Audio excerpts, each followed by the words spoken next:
मुख्य भूमिका इसमें शिक्षा विभाग की है और उनके पास रिसोर्सेज भी ज्यादा है, उनकी वैकेंसीज भी ज्यादा है और बाकी दोनों विभाग जो है वो उनके साथ जुट करके उसको काम करेंगे। और इसके बारे में विस्तृत जानकारी डॉक्यूमेंट वेरिफिकेशन के कार्यक्रम शिक्षा विभाग और संबंधित अन्य दोनों विभाग उसमें आपको देंगे। हमारी ओर से इनको चरणबद्ध तरीके से एक एक करके हम अपना रिजल्ट देते जाएंगे और जैसे पिछले बार की भांति ही इस बार भी होगा। और आपने वो देखा होगा कि कल हम लोगों ने एक विस्तृत अनुदेश निकाला है इसमें कि हम सभी अभ्यर्थी को पिछले बार की तरह ही इस बार भी वो अपना डॉक्यूमेंट को डाउनलोड करेंगे और जो उसमें कि वाटर मार्क होगा और उसके बाद वही ले जाकर के वहां देंगे। इस बार हम लोगों ने नए डॉक्यूमेंट को ऐसे ही अपलोड करने की कोई प्रावधान नहीं किया है।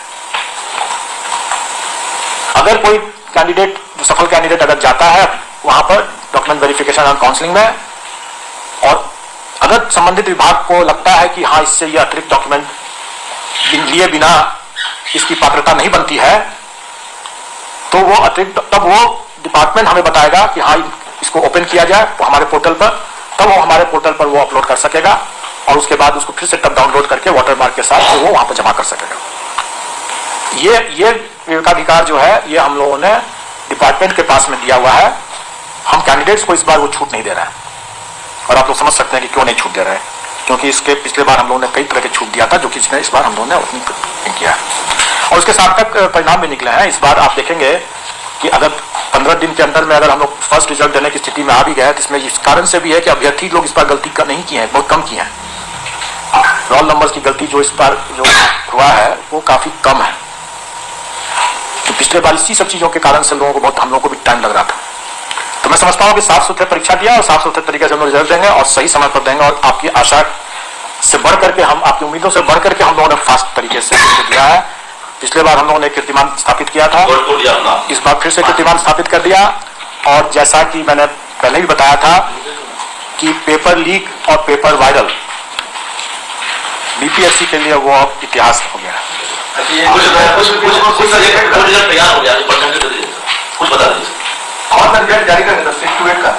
जैसा मैंने बताया कि अभी कोई भी रिजल्ट बना नहीं है, हमारा होमवर्क तैयार हुआ है लेकिन रिजल्ट अभी नहीं बना, इसलिए कोई भी आंकड़े अभी हम उसमें बताने की स्थिति में नहीं है। हम बताने की स्थिति में नहीं है आज शाम में या रात में जब भी वो रिजल्ट निकलेगा। लेकिन मैं सिर्फ इतना बता सकता हूं कि अभी जो रिजल्ट जो निकलने का विषय कौन कौन सा होगा, कौन कौन से पद का होगा, वो और कुछ और अन्य आंकड़े जो हमारे हैं इसमें वो डिटेल में मैं शर्मा जी को कहूंगा कि एग्जामिनेशन कंट्रोलर की वो बताएं, डिटेल्स बताएं और सचिव साहब सप्लीमेंट कर दें। चेयरमैन सर ने बहुत डिटेल में बताया ही आपको, लेकिन हम लोग सबसे पहले प्रधानाध्यापक और मिडिल स्कूल में 6 to 8 का रिजल्ट जाएगा।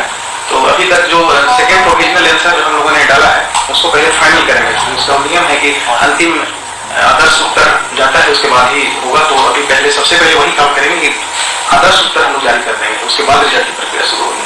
तो मिडिल स्कूल के लिए 6 to 8 जो शिक्षा विभाग का है उसमें गणित में विज्ञान, सामाजिक विज्ञान, हिंदी, अंग्रेजी, संस्कृत, उर्दू यही सब विषय है। इसमें से कितने आप अभी दे रहे हैं? आज कितने दे रहे हैं?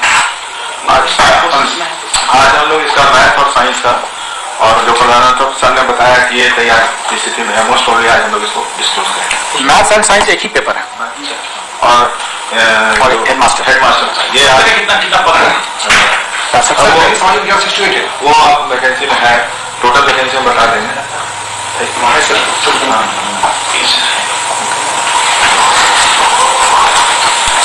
टोटल वैकेंसी आप ले लीजिएगा और इसमें एक चीज और ऐड करना चाहेंगे, इस जो परीक्षा हुआ इसमें हम ऐड करेंगे जरूर कि आयोग के कर्मी और पदाधिकारी 3 लाख काम किए हैं और कोशिश किए हैं कि एरर फ्री हो, एरर फ्री रहने का है। और निर्विवाद सर ने बताया कि क्वेश्चन वगैरह नहीं मारे वाले थे, इसमें सर का डायरेक्शन और हमारे पदाधिकारी और कंट्रोलर साहब और पदाधिकारी का बहुत बड़ा योगदान है। और हम लोग जो अभी नया सिस्टम है बायोमेट्रिक मिसटाइप जो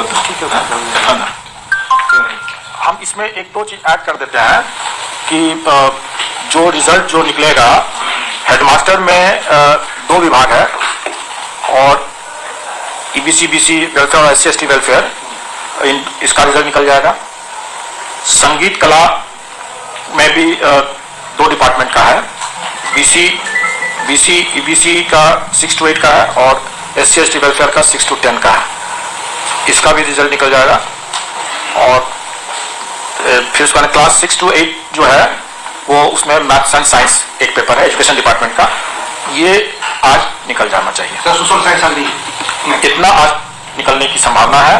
और जैसा मैंने बताया कि बाकी भी टाइम टू टाइम आपको अब लगातार निकलना शुरू हो जाएगा और आप लोग एवरीडे कुछ ना कुछ उसमें आपको रिजल्ट दिखते रहेगा और ये चलेगा प्रक्रिया। क्योंकि जैसे हमने कहा लास्ट एग्जाम 18 तारीख को ही कंप्लीट हुआ, तो उस उनके जो पेपर्स हैं वो सबसे अंत में हो पाएंगे, क्योंकि उनका SOP भी जो हमारा आंसर की का सबसे अंत में कंप्लीट होगा SOP। तो इसलिए आप लोग को लगातार लेकिन मिलना शुरू हो जाएगा। इसलिए अनुरोध है कि अब कट ऑफ का जो जो जो अनावश्यक जो चर्चा है वो करें, उससे हम लोग काफी फास्ट हैं। आपको इतना मौका ही नहीं मिल रहेगा कि आप जब तक कट ऑफ के लिए चिंता करेंगे तब तक रिजल्ट नहीं 26 से तो DB स्टार्ट होगा, 26 से DB स्टार्ट होगा। DB का मैं कोई डेडलाइन नहीं दूंगा, क्योंकि DB का कार्यक्रम तो मैं नहीं करूंगा, वो मैंने बताया कि संबंधित विभाग अपना करेंगे। रिजल्ट्स का मैंने बताया कि हमारा जो SOP है आंसर की का, बिना मैं उसको पूर्ण किए हुए रिजल्ट नहीं दूंगा। हमारी अपनी सभी तैयारी हो जाने के बाद भी मुझे उसके लिए वेट करना होगा। स्वाभाविक है कि हम उसके बाद ही मार्किंग कर सकते हैं, मार्किंग हम कंप्यूटर से ही करते हैं, उसके टाइम नहीं लगता है। लेकिन हम जब तक आंसर की नहीं फाइनल होगा तो मार्किंग नहीं हो सकता है। जब तक मार्किंग नहीं होगा तब तक मेरिट लिस्ट नहीं बनेगा, मेरिट लिस्ट नहीं बनेगा तब तक रिजल्ट नहीं बनेगा, क्योंकि सब कुछ कंप्यूटर से होने लग गया है अब। इसलिए हमारी तैयारी है और जैसे जैसे हमें आएगा आंसर की फाइनल होता जाएगा, हम वैसे वैसे रिजल्ट्स देते चले जाएंगे। मतलब सर रोज हम लोग को लिखने के लिए देते रहेंगे। आपको वेबसाइट हमारे पोर्टल से आप लोग को मिल जाएगा कि कितने किसका रिजल्ट आज निकला, किसका रिजल्ट। वो तो हम लोग अपना डाल ही देंगे। हम लोग तो इसमें तो छुपाने वाली कोई बात तो है ही नहीं, तो रिजल्ट प्रकाशित कर जो आप दिखा रहे हैं वो शायद है कि 40% रहेगा जमाने के लिए, आप बता दें। देखिए मैं बार बार यही बता रहा हूँ कि रिजल्ट बना नहीं है, वो जो प्रावधान थे उसका उल्लेख किया गया है। और वो इसलिए उल्लेख किया गया है क्योंकि TRE 1 में कई शिकायत आई थी, करीब 498 शिकायतें ऐसी थी जिसमें उस कैंडिडेट का कहना था, और उसका कहना सही भी था, कि उसे उस कैटेगरी के मतलब जनरल कैटेगरी के, युवा कैटेगरी के कट ऑफ से ज्यादा नंबर था और फिर भी उसका चयन नहीं हुआ। युवा कैटेगरी का कट ऑफ जैसे 39 था और उस कैंडिडेट को जैसे 43 नंबर आया है और वो युवा कैटेगरी का कैंडिडेट है, फिर भी उसका चयन नहीं हुआ। स्वाभाविक है कि किसी को भी ऐसा समझ करके, ऐसा सुन करके या लगेगा कि क्या गलती हुई है। इसी चीज को समझाने के लिए और एक्सप्लेन करने के लिए कि फिर से इसी तरह का मतलब कंफ्यूजन लोगों के मन में ना हो, हम लोगों ने वो प्रावधान वहां पर पूरा एक्सप्लेन किया है।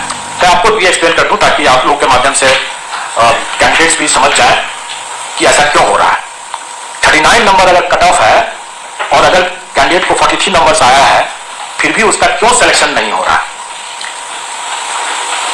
देखिए हमारे यहां पहला जो है क्वालिफाइंग कट ऑफ है। क्वालिफाइंग कट ऑफ जो है वो रिजर्वेशन कैटेगरी वाइज अलग अलग है, जो कि GAT का सर्कुलर है, जो 40% है, 32%, 35% है वगैरह वगैरह। ये हमारे स्टैंडर्ड जो है पहले से बने हुए हैं। तो 40% जो होता है युवा के लिए क्वालिफाइंग जो होता है वो 48 मार्क्स हो गया। 120 में 40% इज 48 मार्क्स। जिस कैंडिडेट जो युवा कैंडिडेट जिसको 48 नंबर से कम आएगा, जिसको 43 नंबर आया था, वो मेरिट लिस्ट से बाहर हो जाएगा क्योंकि तो क्वालिफाई नहीं कर रहा है। तो जिसको 43 नंबर आया वो तो मेरिट लिस्ट से बाहर हो गया। तो अब जिसको 39 नंबर आया वो मेरिट लिस्ट में कैसे आ गया। अगर कोई कैंडिडेट जो हमारा जो रिजर्वेशन के जो सिस्टम है उसमें यह होता है कि कोई कैंडिडेट रिजर्व कैटेगरी का अगर है भी, लेकिन अगर अपने मेरिट से और वैकेंसी के हिसाब से अगर जनरल में अगर आ जाता है तो उसको जनरल ही माना जाता है और रिजर्व कैटेगरी का कोटा खाली रहता है। तो जो कैंडिडेट 39 नंबर लाया रिजर्व कैटेगरी के लिए, उसका 39 ही उसका क्वालिफाइंग कट ऑफ है। तो 39 नंबर ला करके वो क्वालिफाई तो कर गया, तो इसलिए वो मेरिट लिस्ट में तो आ गया। अब जब रिजल्ट बनाने लगे तो चूंकि जनरल की वैकेंसी इतनी ज्यादा थी और कैंडिडेट्स इतने कम थे कि जितने भी रिजर्व कैटेगरी के कैंडिडेट्स थे वो जनरल कैटेगरी में ही बुक हो गए।